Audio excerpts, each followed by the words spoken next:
For more than 2 decades, Joe Taplin suffered from post-traumatic stress disorder in silence. The RCMP sergeant was afraid others would see him as weak, but now he's speaking out. Joe joins us this morning from Halifax. Joe, great to talk to you. Thank you for being here. Tell us about your battle with PTSD. Well, it started when I was stationed in Peace River and was involved in a couple incidents there, and I had a very young family.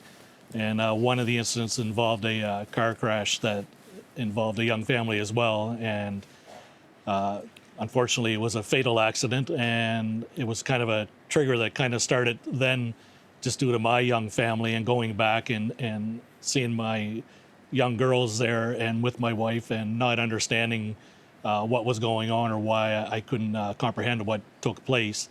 And then there was another incident in that area where an individual got burnt in a fire, and all of a sudden smoke became a trigger for me as well.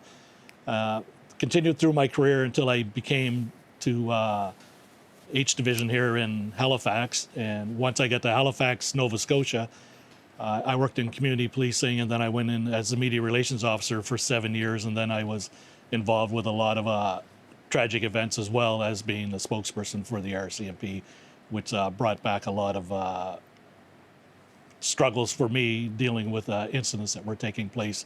I was more or less at most of the worst incidents that took place in Halifax or Nova Scotia and was reporting on them.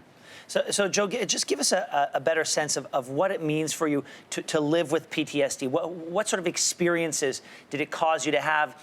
And how did you compensate in your private life? My guess is because you weren't telling your employer, you probably weren't communicating this with everyone in your life as well. So how did you live with PTSD?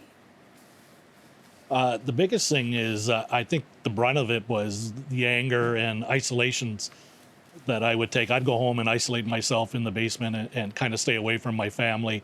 I wouldn't go out to areas. My wife would want to go out to, say, a house event or something or a supper, and I would come up with excuses of why I couldn't go, or I'd show up and then say, oh, I'm not feeling well, and go home.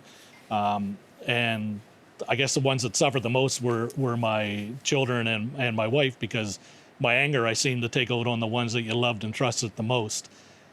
And the other thing is, when you get out in public, you'd be very suspicious of people and what they're thinking and what they're doing. So it was hard to live with. I had kind of a breakdown in the office one day, and I guess I wasn't sure what was going on with my head.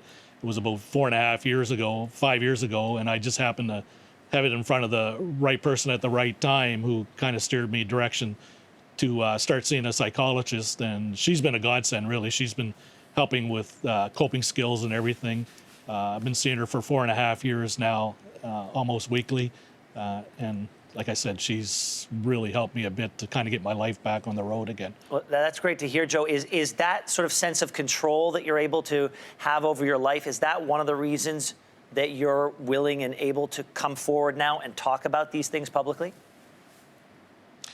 Yes, I just look at the whole big picture, and I think there's so many of RCMP officers and even first responders that are suffering in silence. It was a stigma that was associated to PTSD. It was a sign of weakness, but I don't think it's weakness. Our minds can only take so much. And with a continuous pile-up of incidents, or maybe even one tragic incident, we don't have to suffer in silence. And I just want the RCMP members and the first responders to know it's okay to be injured at work. It's okay to go seek help, and it's okay to take time to heal.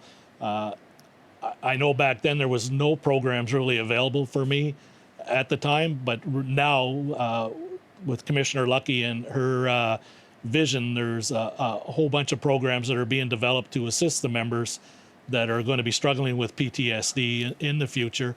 And I know in H Division ourselves, with our